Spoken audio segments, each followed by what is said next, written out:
স্বাধীনতা দিৱসৰ প্ৰতি লক্ষ্য ৰাখি মঙলবাৰে সন্ধিয়া হাজো দৌলাখাল পথত আৰক্ষীয়ে ব্যাপক নিৰাপত্তা বেষ্টনী গঢ়ি তুলিছে। নলবাৰী জিলাৰ দৌলাখাল আৰক্ষীয়ে পথছোৱাত যাতায়াত কৰা প্ৰতিখন বাহন তন্নকৈ পৰীক্ষা কৰি কটকটীয়া নিৰাপত্তা বেষ্টনী গঢ়ি তুলিছে। দৌলাখাল আৰক্ষী চকীৰ ভাৰপ্ৰাপ্ত আৰক্ষী বিষয়া ত্ৰিদীপ বৰাৰ নেতৃত্বত ব্যাপক তালাচী চলিছে।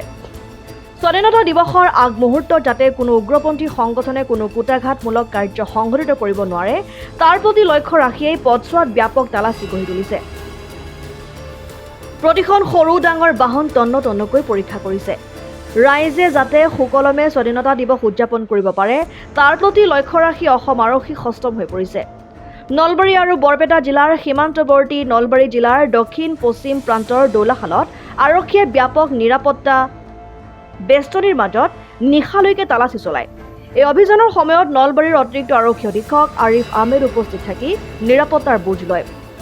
তালাচীৰ সময়ত মোকালমো আৰক্ষী থানাৰ ভাৰপ্ৰাপ্ত আৰক্ষী বিষয়া নীলমণি নাথকে ধৰি নলবাৰী আৰক্ষীৰ 20 গৰাকী আৰক্ষী জোৱান উপস্থিত থাকি পথছোৱাৰ বাহনসমূহ তন্নকৈ পৰীক্ষা কৰে।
মোকালমোৰ পৰা জয়ন্ত ডেকা ৰিপৰ্ট, ডেমক্ৰেটিক আছাম।